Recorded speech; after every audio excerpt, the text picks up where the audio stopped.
Vamos a entrar de una vez a la predicación y quiero pedirles que por favor abran sus Biblias en Apocalipsis capítulo 6, versículos del 9 al 11. Apocalipsis capítulo 6, versículos del 9 al 11. Y si quieren los podemos poner de pie de una vez. Vamos a ir directo al tema. Apocalipsis capítulo 6, versículos del 9 al 11. El título de este mensaje es La vida en el cielo. Algunos se han preguntado, ¿cómo será la vida en el cielo? ¿Cómo interactuaremos en el cielo? ¿Cómo seremos en el cielo? ¿Qué características tiene la vida en el cielo? Trataremos de responder esas preguntas a través de la palabra del Señor. Así que Apocalipsis capítulo 6, versículos del 9 al 11, dice así: en el nombre del Padre, del Hijo y del Espíritu Santo. Cuando abrió el quinto sello, vi bajo el altar las almas de los que habían sido muertos por causa de la palabra de Dios y por el testimonio que tenían. Y clamaban a gran voz diciendo: ¿hasta cuándo, Señor, santo y verdadero, no juzgas y vengas nuestra sangre en los que moran en la tierra? Y se les dieron vestiduras blancas y se les dijo que descansen todavía un poco de tiempo hasta que se completara el número de sus consiervos y sus hermanos que también habían de ser muertos como ellos. Muy bien, vamos a orar. Señor, te damos gracias por tu palabra que es viva y eficaz y más cortante que toda espada de dos filos. Solo tú tienes palabras de vida eterna, Señor Jesús. Por eso acudo a ti, a tu misericordia, a tu gracia, para que me uses en esta hora para predicar tu palabra y que mis hermanos, Señor, puedan abrir sus oídos espirituales por medio de la obra del Espíritu Santo, que transforme sus vidas en el nombre de Jesús, y el que tenga oídos para oír, que oiga lo que tú quieres decir hoy, en el nombre de Jesús. Amén y amén. Pueden sentarse, por favor, mis hermanos. Quiero ponerlos un poco en contexto. Vemos en Apocalipsis un libro escrito por dentro y por fuera que estaba cerrado con 7 sellos. Y este libro necesitaba de alguien que fuera digno de abrir sus sellos. Ahora, la situación es que un ángel pregunta en el cielo: ¿quién es digno de abrir el libro y desatar sus sellos? Y se buscó en los cielos, en la tierra y debajo de la tierra a alguien que fuera digno, y no se encontró a nadie. Y entonces Juan, el discípulo amado, entra en una frustración y empieza a llorar porque no hay quien abra dicho libro y quien desate esos sellos.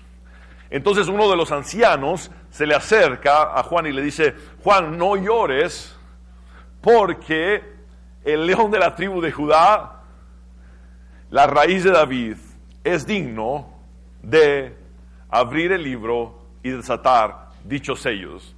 Y entonces el Señor Jesús empieza a quitar cada uno de esos 7 sellos. Pero hoy quiero hablar del quinto sello, y es precisamente el que acabamos de leer. El quinto sello son los mártires bajo el altar, que acabamos de leer en estos 3 versículos. Ahora, es importante notar que ellos fueron puestos en un lugar específico del cielo en ese momento por una razón muy importante. El cielo tiene evidentemente un altar, y este altar, que es tal cual el altar que Dios ordenó a Moisés que hiciera para el tabernáculo, evidentemente el del cielo ha de ser mucho más precioso, pero tiene el mismo diseño como tal. Recordemos que en el Éxodo, cuando se sacrificaba a un animalito delante de Dios, la sangre del becerro o del cordero tenía que ser puesta sobre los cuernos que tenía el altar. El altar tenía 4 esquinas, y en cada una de las esquinas tenía cuernos, y con su dedo el sacerdote rociaba la sangre sobre los cuernos, y el resto de la sangre la derramaba debajo del altar. Ahora, importante entender esto. ¿Dónde se derramaba la mayoría o la mayor cantidad de sangre? Debajo del altar. en el sacrificio lo más importante es la sangre. Vemos en la primera Pascua que la sangre de los corderos que se sacrificaron era puesta sobre los dinteles de las puertas, los dinteles de las ventanas, en esta última plaga de Egipto, para que los primogénitos no fueran afectados en los hebreos. Ahora, vemos en el sacrificio de Jesús, el Cordero de Dios que quita el pecado del mundo, derramar su sangre. Por eso se llama Cordero inmolado, porque inmolar significa derramar hasta la última gota de sangre por nosotros. Ahora, los mártires están debajo del altar del cielo porque ellos representan un sacrificio a Dios. Es decir, sus vidas fueron sacrificadas y por ende están debajo del altar, justo donde se ponía la sangre en la tierra del animal sacrificado, pero en este caso estamos hablando de seres humanos que sacrificaron sus vidas para Dios, que predicaron el evangelio y que fueron asesinados en la tierra por la causa de Cristo. Ahora, entendiendo esto, quiero que noten que el punto número 1 es que la persona que muere en Cristo es inmediatamente ubicada en el cielo. Ahora, estos mártires estaban ubicados precisamente debajo del altar por ser un sacrificio a Dios. Pablo dice en 2 de Timoteo 4:6, porque yo ya estoy para ser sacrificado y el tiempo de mi partida está cercano. Pablo está definiendo su propia muerte que se aproxima. Recordemos que él murió decapitado en Roma. Su muerte que se aproximaba iba a ser un sacrificio a Dios. Así es que los mártires fueron un sacrificio como tal a Dios y por ende estaban debajo de este altar en un lugar específico del cielo. Ahora, cuando vemos, por ejemplo, el protomártir o el primer mártir después de Jesús, que es Esteban, en el libro de los Hechos, vemos que Esteban predica a un grupo de judíos que le recibieron muy mal el mensaje y le apedrearon. Pero veamos la historia en Hechos 7, 54, 60. Dice, oyendo estas cosas, se enfurecían en sus corazones y crujían los dientes contra Esteban. Pero Esteban, lleno del Espíritu Santo, puesto los ojos en el cielo, vio la gloria de Dios y a Jesús que estaba a la diestra de Dios. Por favor, repitan conmigo, Jesús que estaba a la diestra de Dios. Y nuevamente vean que dice, y dijo, he aquí veo los cielos abiertos y al Hijo del Hombre que está a la diestra de Dios. Ahora, cuando se hace referencia en otros textos a Jesús, se dice que está sentado a la diestra de Dios. Pero acá se hace referencia a Jesús que está a la diestra de Dios en dos ocasiones y no se dice que está sentado. Y los eruditos, los teólogos, lo que hacen resaltar es que Jesús está de pie, listo para recibir a Esteban. Que Jesús no está sentado en su trono, que sí está al lado de su Padre, que está a la diestra de Dios Padre, pero que ya está de pie, listo para recibir a Esteban, el primer mártir de la historia de la iglesia después de Jesús. Ahora, sigue el texto, dice, entonces ellos, dando grandes voces, se taparon los oídos y arremetieron a una contra él. Y echándole fuera de la ciudad lo apedrearon y los testigos pusieron sus ropas a los pies de un joven que se llamaba Saulo, posteriormente Pablo. Y apedreaban a Esteban mientras él invocaba y decía, Señor Jesús, recibe mi espíritu. Y puesto de rodillas, clamó a gran voz, Señor, no les tomes en cuenta este pecado. Y habiendo dicho esto, durmió, que significa que se le salió el alma, que murió físicamente. Ahora, esto es hermoso porque nos muestra que inmediatamente el Señor Jesús está listo para recibirnos en el cielo. Inmediatamente después de que morimos, el Señor Jesús está listo para recibirnos en el cielo. Ahora, algunos podrían preguntarse, pastor, ¿esto es solo para los mártires? Y la respuesta es para todos los que morimos en Cristo Jesús. Es para todos los que en esta tierra creamos en Jesús.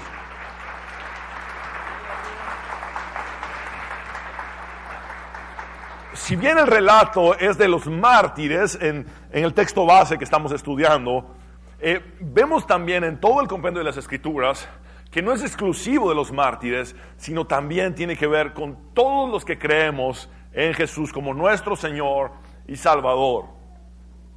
Vemos, por ejemplo, a alguien que no es mártir morir en la historia del rico y Lázaro. ¿Se acuerdan ustedes que les dije que no es una parábola porque ninguna parábola tiene nombres propios? Y aquí estamos hablando de una historia, porque ¿cómo se llamaba el mendigo? Lázaro.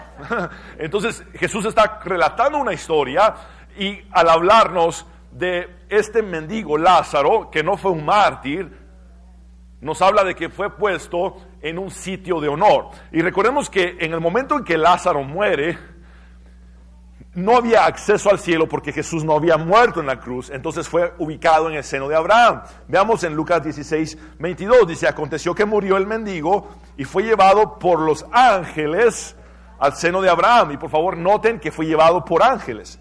Y murió también el rico y fue sepultado. Ahora, esto es lo que sucede. Sale el alma, los ángeles de Dios están allí, listos para guiarnos al cielo, y Jesús nos recibe en su gloria. Esto es lo que sucede con los que morimos en Cristo. Ahora, recordemos que este mendigo Lázaro fue llevado al seno de Abraham. Ahora, el seno de Abraham significa al lado de Abraham.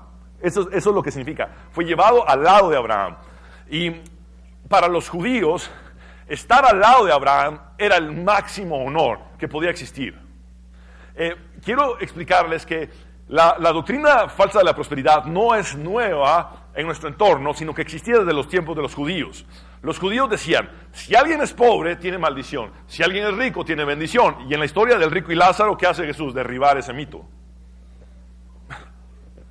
El pobre, ¿a dónde fue? Al seno de Abraham. ¿Y el rico a dónde fue? Al infierno. Ahora, quiero que noten esto. El sueño dorado de los judíos era sentarse con Abraham en la eternidad, porque Abraham es el padre de la fe. Y entonces, para los judíos, no tendría lógica que un mendigo se sentara a la misma mesa que Abraham, pero sí tenía lógica que un rico se sentara a la mesa de Abraham, y sucedió todo lo contrario. Ahora, vean cómo lo traduce la traducción en lenguaje actual, que dice: un día el hombre pobre, o el mendigo, murió y los ángeles lo pusieron en el sitio de honor junto a su antepasado Abraham. Después murió también el hombre rico y lo enterraron. Ahora, fue puesto en un sitio de honor, porque para los judíos era considerado de esta manera. Ahora, también para nosotros como cristianos sería un honor sentarnos a la mesa con Abraham. Y vean lo que Jesús nos dice en Mateo 8:11. Y os digo que vendrán, ¿cuántos? Muchos. Muy bien, del oriente y del occidente, es decir, de diferentes puntos de la tierra, judíos y gentiles, y se sentarán con Abraham e Isaac y Jacob en el reino de los cielos. Es decir, un día tú y yo estaremos también en ese sitio de honor con los héroes de la fe que están en la gloria de Dios. Ahora, en Juan 14:2 hay algo sumamente importante para nosotros. Dice el mismo Señor Jesús en la sobremesa de la última cena. En Juan 13 el Señor Jesús lava los pies de los discípulos, luego los sienta a la mesa y sobre la mesa les dice esto: en la casa de mi Padre muchas moradas hay; si así no fuera, yo os lo hubiera dicho. Voy pues a preparar lugar para vosotros. Ahora, ¿cuántas moradas hay? Muchas. Recuerdo la entrevista de un amigo que es baterista. En ese momento era soltero y le preguntaron acerca de su vida sentimental en una radio cristiana. Y él dice: bueno, la verdad es que estoy soltero, no encuentro novia. Yo le pedí al Señor una canchita, después le pedí una morenita, pero lo que Él me prometió es una morada. Dice. Ahora, lo que quiero que noten es que son muchas moradas. Son muchas moradas. Esto quiere decir que Dios tiene un lugar específico en el cielo para cada uno de sus hijos. Por favor, noten esto. La semana anterior estudiamos que el paraíso es un entorno bello de naturaleza, es traducido como jardines, es traducido como bosque, es un parque real, si lo queremos entender así, y que el cielo está lleno de naturaleza y a la vez es una ciudad edificada, maravillosa. Ahora, tenemos acceso a ese paraíso, a toda la plenitud de dicho paraíso, pero en ese paraíso hay un lugar específico para ti. Hay una morada que Dios diseñó y dice, esta morada es para ti. Y en 2 Corintios 5:8 dice el apóstol Pablo, sí, estamos plenamente confiados y preferiríamos estar fuera de este cuerpo terrenal porque entonces estaríamos en el hogar celestial con el Señor. Lo importante es que entiendas hoy, esta tierra, este mundo caído no es tu hogar. Somos peregrinos y extranjeros en este mundo. Nada más estamos de paso. Abraham, uno de los personajes más ricos en el Antiguo Testamento, decidió no edificarse una casa en este mundo porque sabía que solamente era la antesala de la eternidad. Ahora, qué maravilloso saber que Dios no solamente nos da acceso a su paraíso, sino que tiene algo construido para cada uno de nosotros dentro de ese paraíso, individualmente. Mira, ese será tu hogar permanente. 70, 80 años que son concedidos al hombre y a la mujer vivir en este mundo pasan rápidamente. Pero el hogar eterno es el cielo. Mira lo que dice el Salmo 48:14. Porque este Dios es Dios nuestro eternamente y para siempre. Él nos guiará aún más allá de la muerte. Por eso tiene todo el sentido la visión de Esteban, porque Esteban ve a Jesús listo para recibirle después de la muerte. Y esto es lo que tienes que tener en tu haber como una confianza plena. El mismo buen pastor, el mismo gran pastor y príncipe de los pastores que ha cuidado de ti. Si tú has dicho, el Señor es mi pastor y nada me faltará, pues estás en lo cierto. Sabes, en esta tierra Él ha prometido protegerte, pero este es un mundo caído. Imagínate lo que este buen y gran pastor que ha hecho todo para salvarte, para proveerte, para cuidarte, para sanarte, va a hacer en un contexto de perfección, no en un mundo caído, sino en un contexto de perfección. Él literalmente te tomará después de que tu alma salga de tu cuerpo. Sus ángeles te guiarán y Él te recibirá en gloria. Y te mostrará no solamente que tienes acceso al paraíso, sino que te dirá, mira acá, ven conmigo. Vamos a la calle Abraham que cruza con la calle Moisés en la esquina, la número 25 es tu morada. Específicamente tu morada es tuya. La preparé para ti. La construí desde la cruz y la terminé cuando resucité. La tengo lista. Es tu hogar, es tu hogar, es tu hogar para siempre. El punto número 2 es que los habitantes del cielo pueden hacerle preguntas a Dios y recibir respuestas. Vean ustedes el texto base que leímos. Dice Apocalipsis 6, 10, 11. Y clamaban a gran voz estos mártires diciendo, ¿hasta cuándo, Señor santo y verdadero, no juzgas y vengas nuestra sangre en los que moran en la tierra? Y se les dieron vestiduras blancas y se les dio una respuesta de una vez. Y se les dijo que descansasen todavía un poco de tiempo hasta que se completara el número de sus consiervos y sus hermanos, que también habían de ser muertos como ellos. Ahora, quiero llevarte a esta gran verdad. En el cielo no habrán preguntas pendientes de respuesta. Toda pregunta será respondida en el cielo. Toda pregunta. Y llegaremos a la comprensión de entender por qué Dios hizo lo que hizo.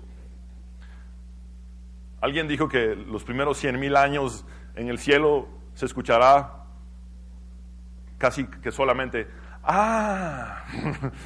porque todos diremos, por eso fue que Dios lo hizo. Todos tenemos preguntas pendientes de respuesta.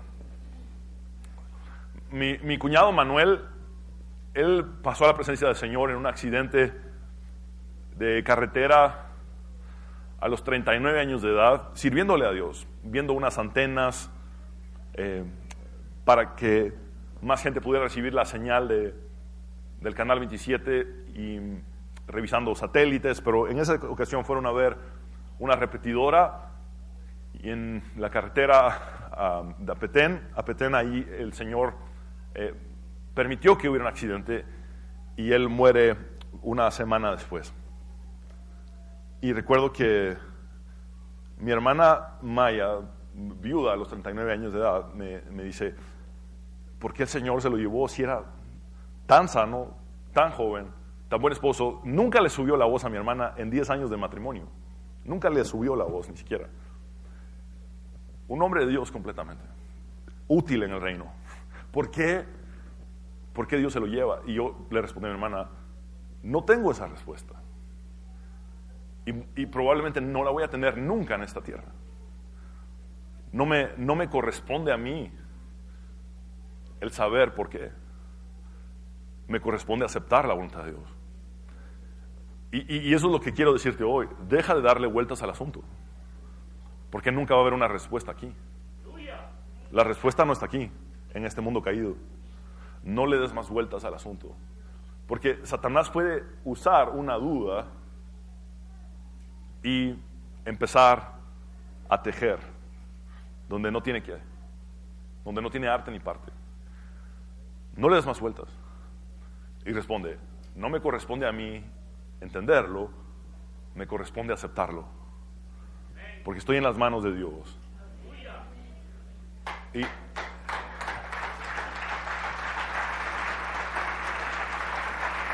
Y si algo he aprendido es que aunque no lo entienda, Dios siempre hace lo correcto.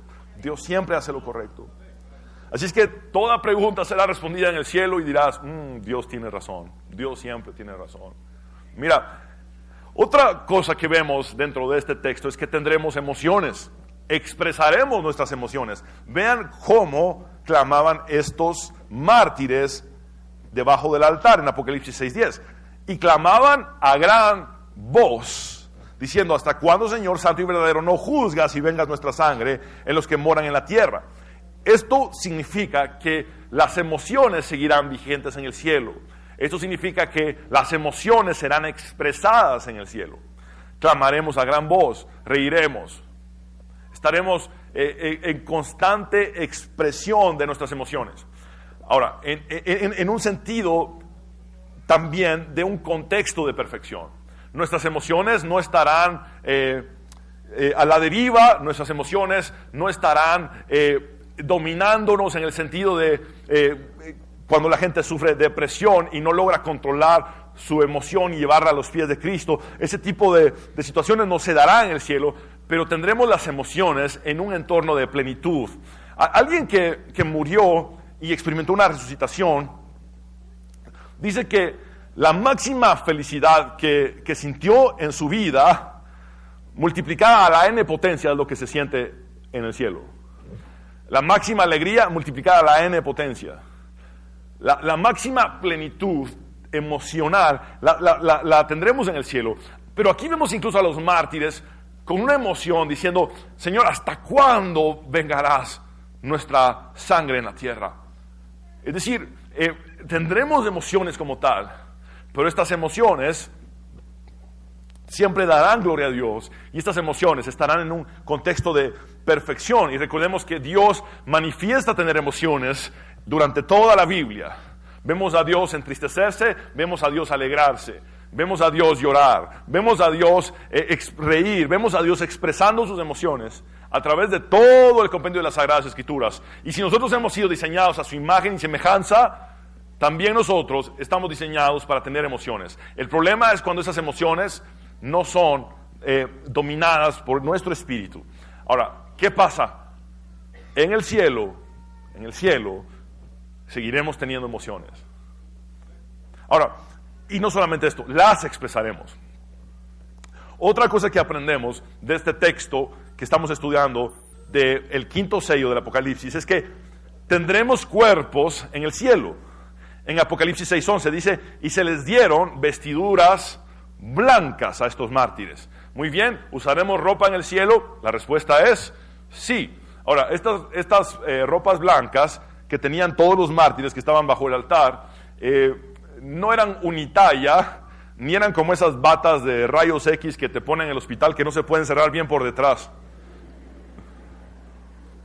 Estamos hablando de una vestidura especial hecha por Dios para cada uno de sus hijos.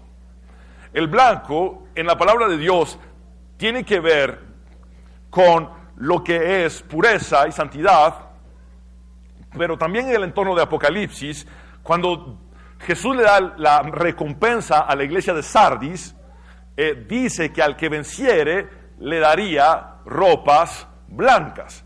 Y recordemos que estos mártires habían vencido entregando sus vidas por Cristo, porque Jesús dijo, el que pierda su vida por causa de mí, la hallará. Entonces, esta ropa blanca no solo significa pureza y santidad, sino también victoria. Vemos que, por ende, si nos darán ropa es porque tenemos cuerpo. Tendremos cuerpo en el cielo.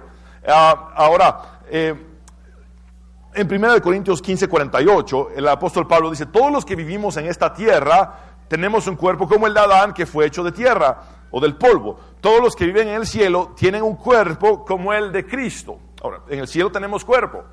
Recordemos que estas son almas bajo el altar, pero son almas con cuerpo, no físico, porque sus cuerpos aún están sepultados. Sus cuerpos físicos están aún sepultados, pero ellos en el cielo tienen cuerpos al punto de que les dan ropa para vestirlos.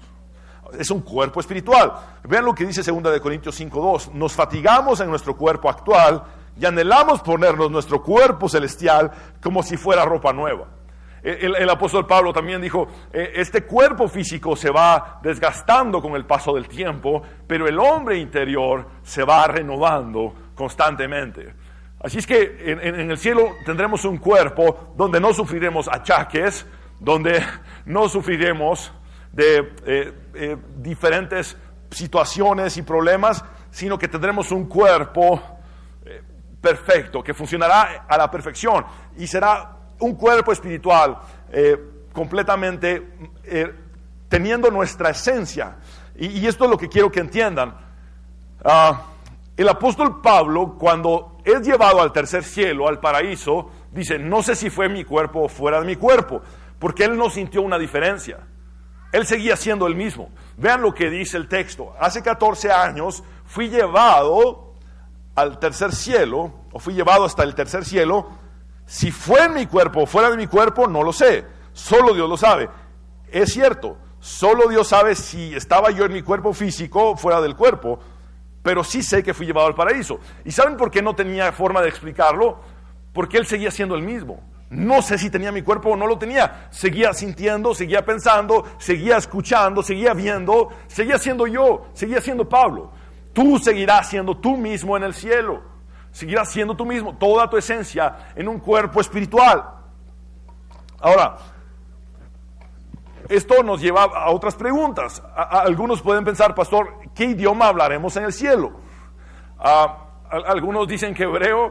Yo personalmente creo que más bien el cielo será como un Pentecostés eterno en este sentido. Recordemos que Jesús dijo, antes de ascender, recibiréis poder cuando haya venido sobre vosotros el Espíritu Santo y me seréis testigos en toda la tierra. Ahora, ¿esto qué representa? Lo siguiente. Para ser testigo en toda la tierra necesitas hablar los idiomas de toda la tierra. Ahora, ¿cuál fue la primera manifestación de ese poder del Espíritu Santo? ¿Saben cuál fue? Que pudieron comunicar el Evangelio a gente que hablaba otros idiomas. Miren lo que dice el texto sagrado de Pentecostés. Y hecho este estruendo, se juntó la multitud y estaban confusos porque cada uno les oía hablar en su propia lengua. En otras palabras, es como que estuviera aquí un ruso y yo le empezara a hablar ruso. Podría ser una probabilidad sin que yo sepa ruso. Otra probabilidad es que yo le empiece a hablar en español y él me entienda como si yo le estuviera hablando en ruso. Eso es lo que pudo haber sucedido, o más bien las opciones de lo que sucedió concretamente en Hechos capítulo 2. Dice, y estaban atónitos y maravillados diciendo, mirad, ¿no son galileos todos estos que hablan? En otras palabras, todos estos no son los que hablan arameo. ¿Y cómo pues les oímos nosotros hablar cada uno en nuestra lengua en la que hemos nacido?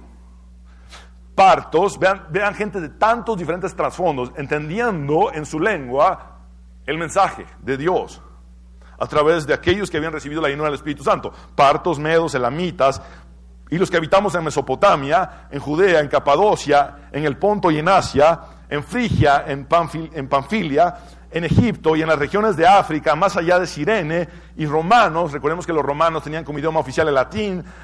Y luego dice, aquí residentes, tanto judíos como prosélitos, cretenses y árabes. Vean cuántos idiomas distintos. Les oímos hablar en nuestras lenguas las maravillas de Dios. Dios sabe cómo va a manejar eso en el cielo. Pero lo que sí podemos ver a través de la palabra de Dios es que tenemos la garantía de podernos comunicar perfectamente con cualquier persona de cualquier trasfondo en el cielo, sin problema alguno. El cielo será como un Pentecostés eterno. El punto número 3 es que los habitantes del cielo recuerdan su vida terrenal detalladamente.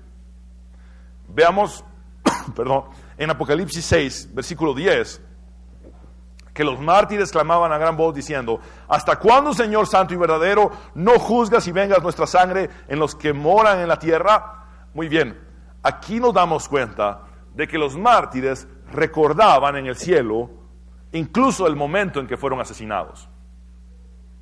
Tenían el recuerdo de haber sido asesinados por la causa de Cristo. Ahora, nosotros un día daremos cuentas a Dios.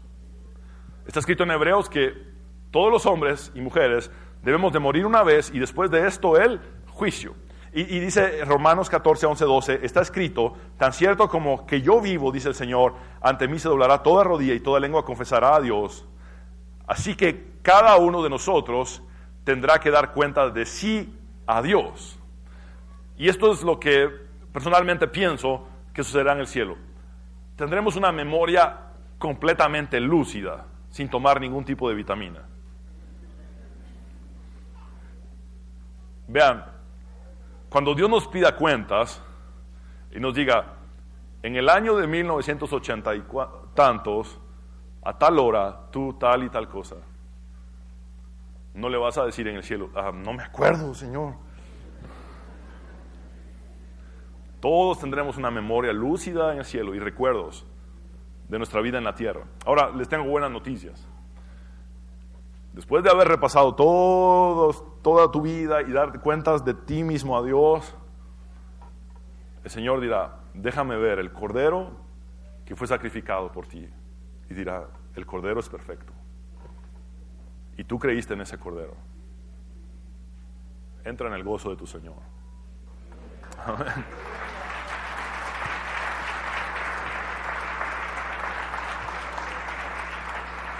Por eso Juan dijo, este es el Cordero de Dios que quita el pecado del mundo.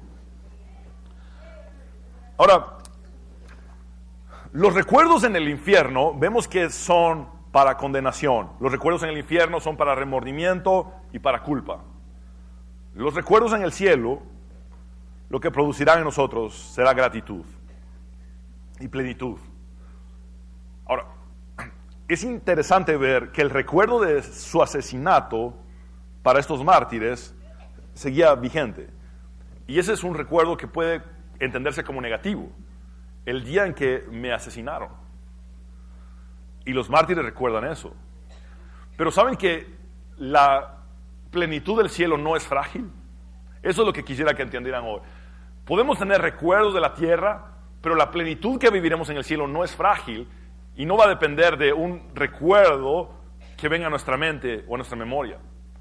Siempre estaremos felices, siempre estaremos plenos, llenos del Espíritu Santo, llenos de Dios y de su plenitud. Ahora, entendamos esto. Cuando vengan los pensamientos y los recuerdos en el cielo, no nos robarán el gozo, sino que nos harán recordar la grandeza de nuestro Dios para podernos salvar.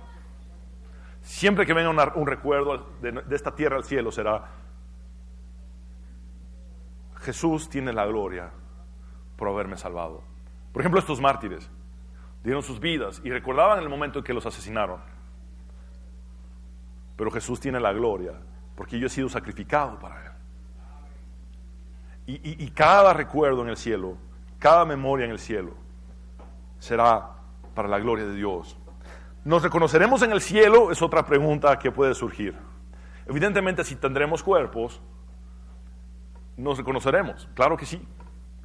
Ahora, quiero darles un principio que está en el monte de la transfiguración. Recordemos que en el monte de la transfiguración se aparecen dos personajes, Moisés y Elías. Ahora, noten por favor que Moisés experimentó muerte física y Elías no. ¿Ok?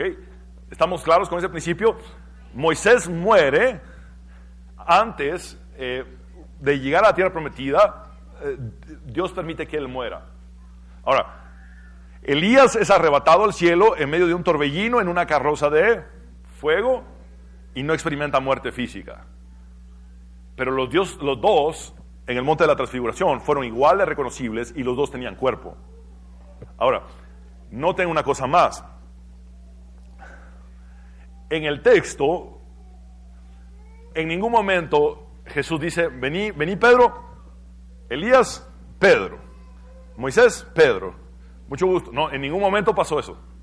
Es más, Pedro se mete a interrumpir una conversación porque los reconoce instantáneamente. Ahora, noten el texto. Dice: y aquí les aparecieron Moisés y Elías hablando con él. Entonces Pedro dijo a Jesús: Señor, bueno es para nosotros que estemos aquí. Si quieres, hagamos aquí 3 enramadas, una para ti, otra para Moisés y otra para Elías.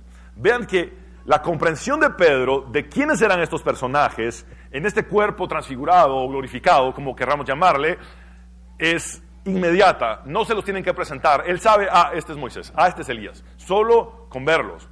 Hay algo en el cuerpo espiritual que nos va a permitir reconocernos inmediatamente.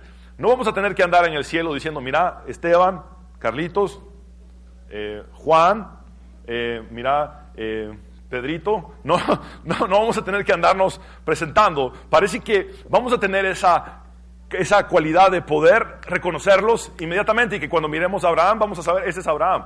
Cuando miremos a Pedro vamos a ver inmediatamente: este es Pedro, y vamos a poderlos reconocer inmediatamente en el cielo. Es el principio que aprendemos de este texto. Ahora,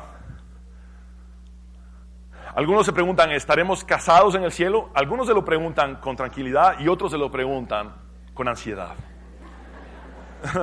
¿Estaremos casados en el cielo? En una ocasión un hombre pidiendo consejería matrimonial pregunta: pastor, ¿y en el cielo vamos a seguir casados? No, hermano. Jesús dijo que no. Bueno, estaba aliviado el hermano. Marcos 12, 24, 25, Jesús contestó: el error de ustedes es que no conocen las Escrituras y no conocen el poder de Dios. Pues cuando los muertos resuciten, no se casarán ni se entregarán en matrimonio. En este sentido serán como los ángeles del cielo. Ahora, quiere decir que quien Dios escogió para ser tu esposa o tu esposo en esta tierra, en el cielo no seguirá siendo tu esposo o tu esposa, pero sí le reconocerás como quien Dios escogió para unir en una sola carne en tu vida terrenal. Ahora, tu estado civil en el cielo será casado, pero con el Cordero de Dios. Amén.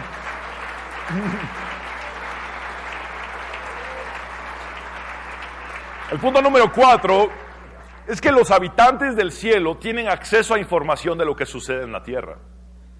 Esto es algo sumamente interesante y la Biblia nos lo enseña. Los habitantes del cielo tienen acceso a información de lo que sucede en la tierra. Vean lo que dice Apocalipsis 6:10, nuevamente en la pregunta de los mártires. Y clamaban a gran voz diciendo: ¿hasta cuándo, Señor, santo y verdadero, no juzgas y vengas nuestra sangre en los que moran en la tierra? Había un conocimiento en estos mártires de que no habían sido vengados aún en la tierra.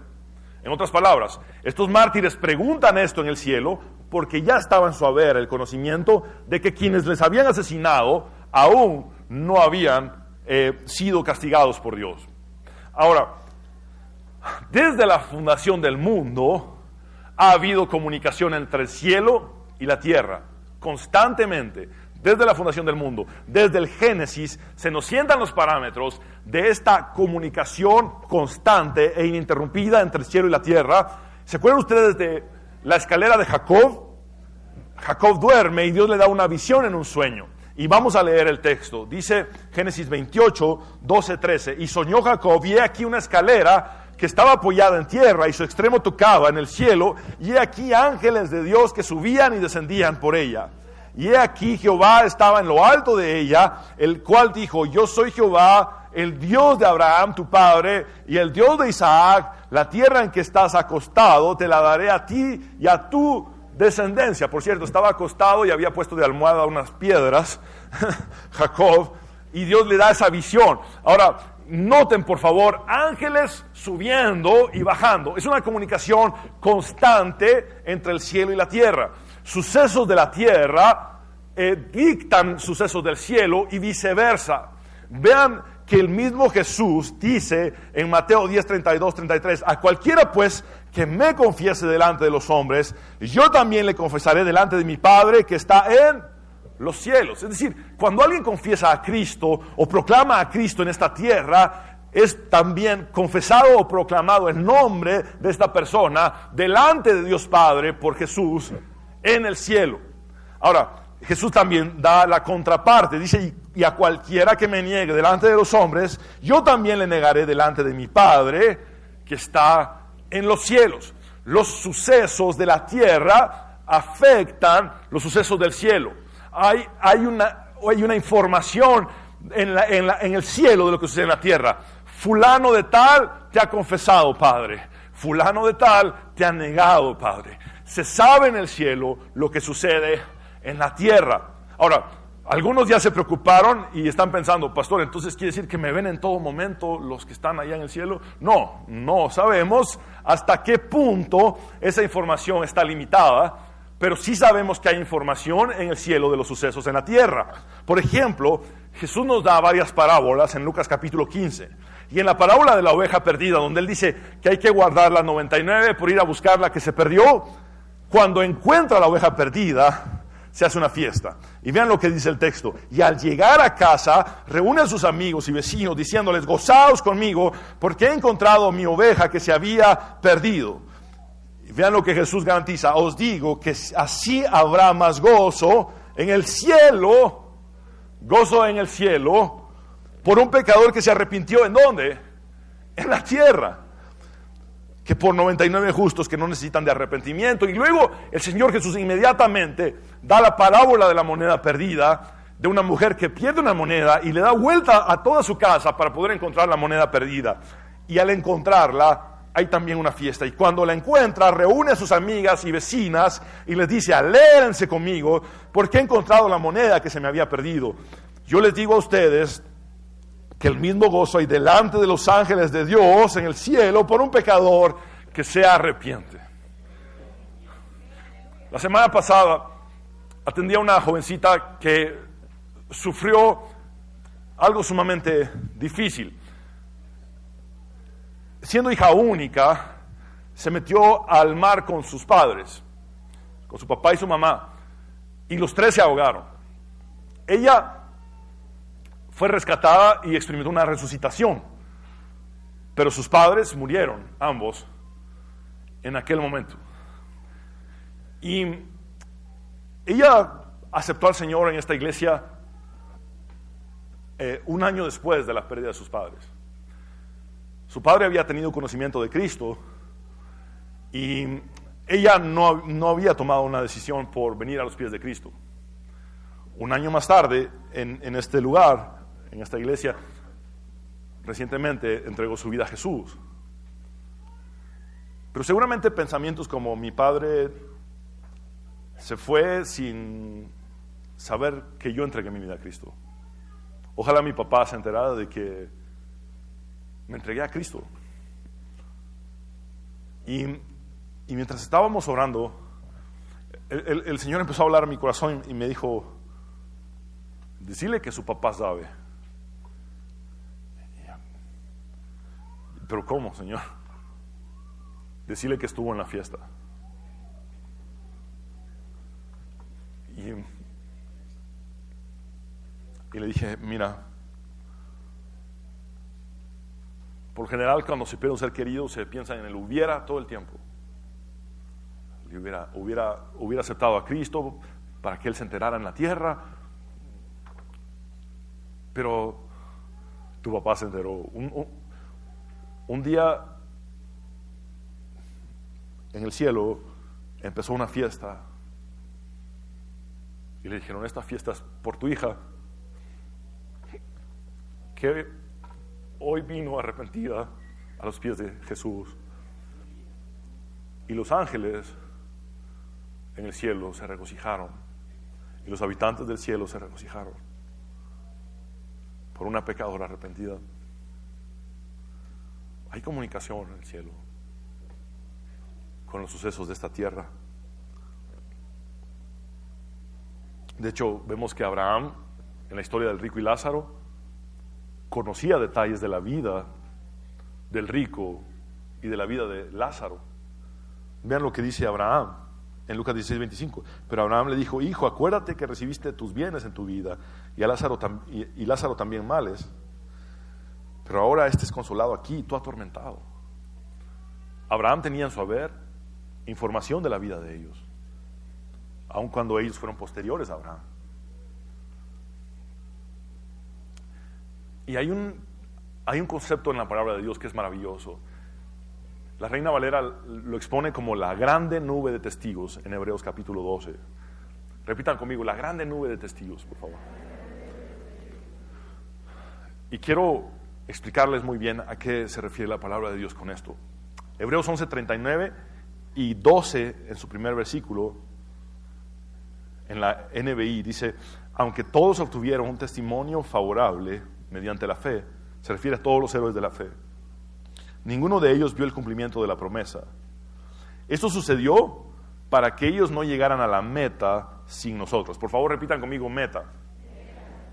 Ok.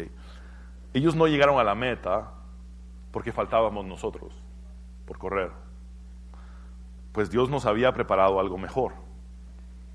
Por tanto, también nosotros que estamos rodeados de una multitud tan grande de testigos, despojémonos del lastre que nos estorba, en especial del pecado que nos asedia, y corramos con perseverancia la carrera que tenemos por delante. Esta versión pone una multitud tan grande de testigos en lugar de una nube, en lugar de una grande nube de testigos. Pero ¿qué pasa acá? Es muy fácil de entender este texto. El apóstol Pablo dijo, he acabado la carrera. ¿Se acuerdan ustedes? He acabado la carrera. Pero era solamente la que a él le correspondía correr. No llegó a la meta. ¿Sabes por qué? Faltabas tú por correr.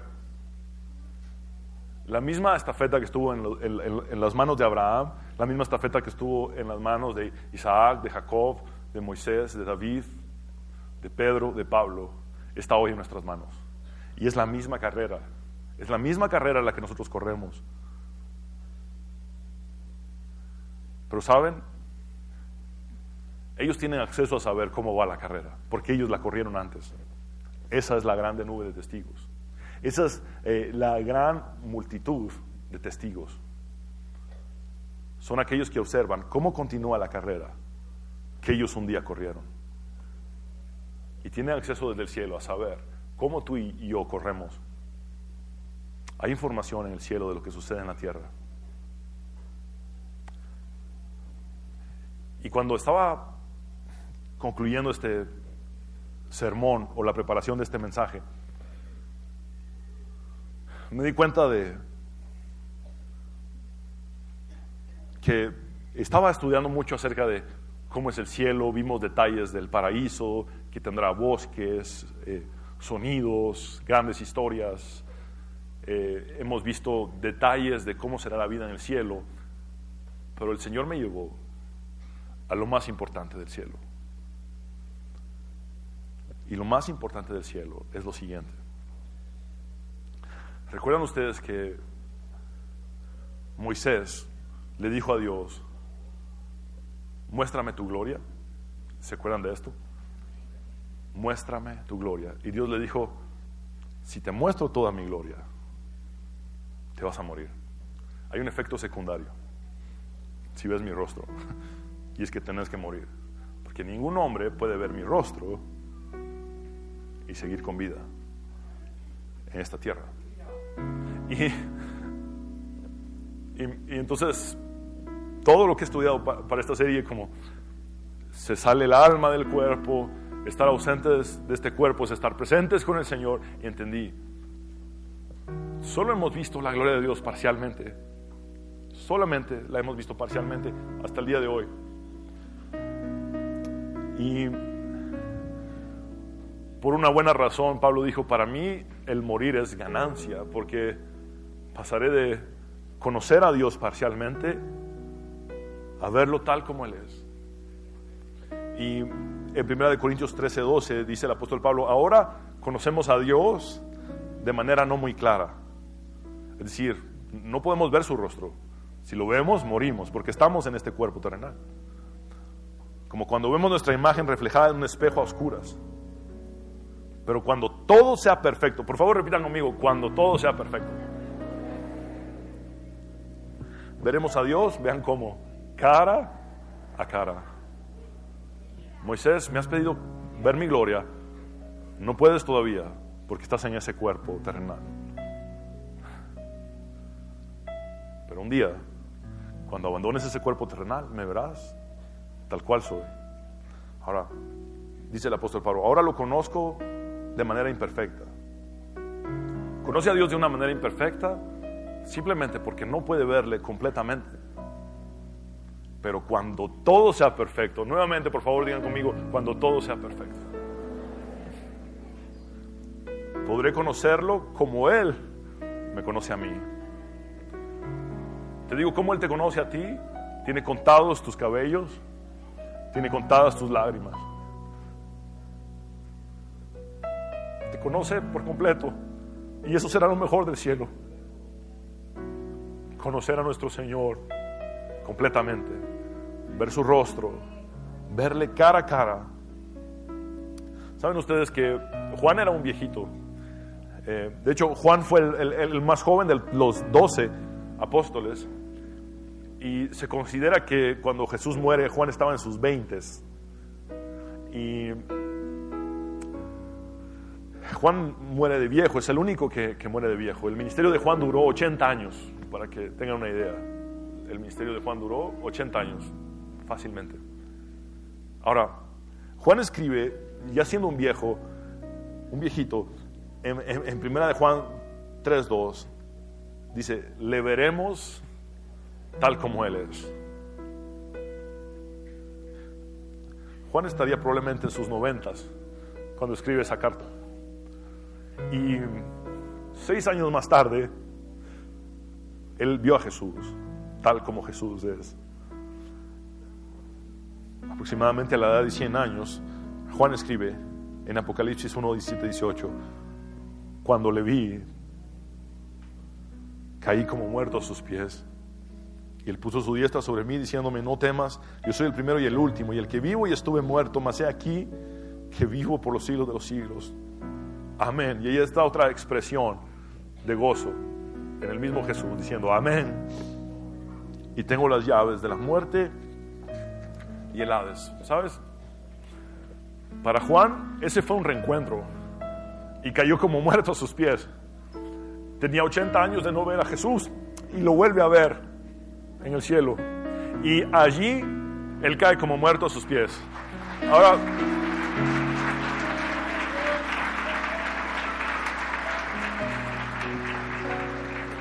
cuando llegue al cielo le voy a decir, gracias Tomás por tu incredulidad, porque fui bienaventurado. Bienaventurados los que no vieron y creyeron. Yo nunca le he visto, y me pongo a pensar en cómo será ese momento. ¿Qué será lo que yo voy a exponer cuando diga las mismas palabras de Juan? Cuando cuente después mi historia en el cielo y diga, cuando le vi por primera vez en el cielo, caí como muerto a sus pies. Si Juan solo lo había dejado de ver por 80 años y le había visto antes, tú y yo que nunca le hemos visto, ¿cuál irá a ser nuestra reacción? Si en el cielo tendremos emociones y podremos expresarlas, ¿cuál irá a ser tu reacción cuando le veas por primera vez tal como Él es? Eso es lo mejor del cielo. Esa es la mejor parte del cielo.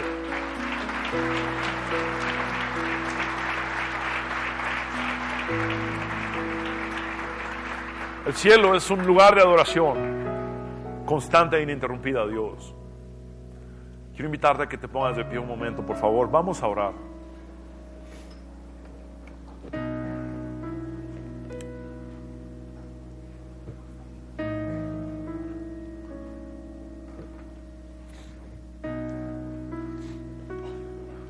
Quiero recordarte que hay una morada específica para ti en el cielo,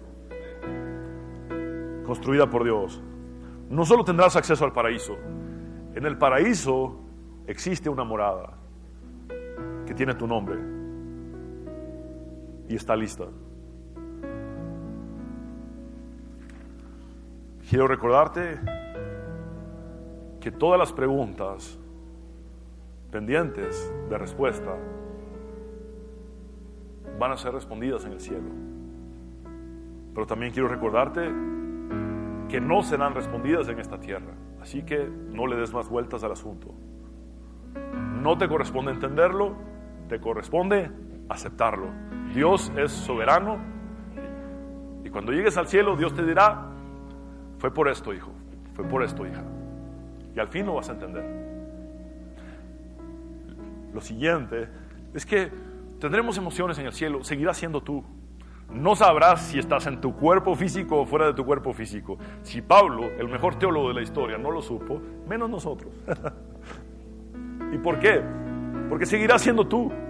Lo que menos te va a importar es si este es mi pellejo, ¿es cuerpo glorificado o es cuerpo? Eso es lo que menos vas a pensar. Seguirás siendo tú. Tendrás ropa blanca, que significa santidad, pureza, pero también significa victoria. Recordemos que cada promesa dada a cada una de las iglesias del Apocalipsis es para el que venciere. El que venciere será vestido de blanco. Ahora, los habitantes del cielo tendremos recuerdos de nuestra vida terrenal y tendremos recuerdos sumamente lúcidos. Pero todo recuerdo provocará gratitud en nosotros para darle gloria a Dios. Y por último,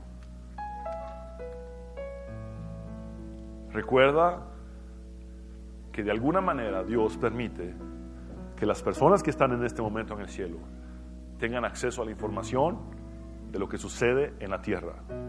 Quizá no de toda la información, pero sí de información importante, como la salvación, como el establecimiento del reino de Dios en este mundo, como la carrera que estamos llevando nosotros a cabo de la fe.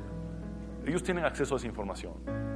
Y quizá alguien se quedó con una sensación de: mi ser amado nunca supo que yo vine a los pies de Cristo. Por ejemplo, como el caso de la jovencita que atendí la semana pasada. Quiero decirte que muy probablemente, si en tu vida ha habido un suceso que le da gloria a Dios, tu ser amado se enteró en el cielo. Es muy sencillo. Si hay algo en este mundo que tú has hecho o que has vivido o experimentado que le da gloria a Dios, muy probablemente tu ser amado se enteró en este mundo. Si tú confiesas a Dios delante de los hombres, ¿dónde eres confesado tú? En el cielo. Seguramente tu ser amado estaba caminando y escuchó tu nombre y dijo: uy, escuché el nombre de mi ser amado que está todavía en la tierra. ¿Qué pasó? Confesó a Cristo en la tierra, proclamó a Cristo en la tierra, dio a conocer el nombre de Cristo en la tierra. Probablemente mi abuela, o mis abuelas y mi abuelo, cuando Dios me permite alcanzar a alguien para Él, no tengo ningún mérito, ni soy cosalvador, pero muy probablemente en esa fiesta dicen: Tal persona fue salvada. ¿Y quién lo alcanzó para Cristo? El pastor, tu nieto, lo alcanzó para Cristo. Cada suceso en esta tierra que le da gloria a Dios, es muy probable que tu ser amado lo sepa en el cielo, porque Dios lo permitió así. Hay una constante comunicación desde hace más de 5,000 años entre el cielo y la tierra. Ahora, quiero que recuerdes esto. El apóstol Pablo dice a los tesalonicenses: no quiero que ignoréis lo que pasa con los que duermen, o lo que sucede con los que duermen, para que no os entristezcáis como los que no tienen esperanza. Nosotros sí tenemos esperanza. Nosotros sí tenemos esperanza. Por ende, no tenemos que estar más tristes. Debemos de estar en ese gozo, el gozo de la salvación. Pero sabes que el gozo de la salvación se extiende no solamente al gozo de mi salvación, sino al gozo de saber que mi ser amado ha sido salvado por Cristo también y está ahora en la presencia de Dios en el cielo. Vamos a orar. Señor, yo te agradezco por mis amados hermanos. Gracias por hablarnos a través de tu palabra, que es viva y eficaz. Señor, te pido que les fortalezcas. Con todas mis fuerzas te pido que les fortalezcas. Con todo mi corazón te lo pido. Pon esperanza en ellos, Señor. Esperanza para que no se entristezcan más. Señor, las preguntas sin respuesta simplemente no las haremos más hasta llegar al cielo. No hay por qué darles vuelta en un mundo caído. No haremos más preguntas sin respuesta hasta llegar al cielo. Cuando estemos allá, tú nos dirás y entenderemos. En este mundo, simplemente reconocemos tu soberanía y la aceptamos. Tú siempre tienes la razón, tú siempre haces lo correcto. Dios, te pido con todo mi corazón que bendigas a mis hermanos, que puedan vivir en esa esperanza de saber que no solamente tienen acceso al paraíso, sino que también tienen acceso a una morada especialmente preparada para cada uno de ellos, Señor. En el nombre de Jesús, te lo pido con todo mi corazón. Si hay alguien que tenga dudas de su salvación, Señor, si hay alguien que no ha venido a tus pies, que hoy pueda ser el día de salvación para esa persona. Voy a hacer la oración de fe. Quiero guiarte a ti, hombre y mujer, que necesitas a Cristo, en esta oración de fe, para que puedas hoy entregar tu vida por completo a Dios. Repite conmigo: Señor Jesús. Dile conmigo: Señor Jesús, te necesito. Ven a mi corazón. Reconozco que soy pecador, pero también sé que moriste en la cruz para perdonar mis pecados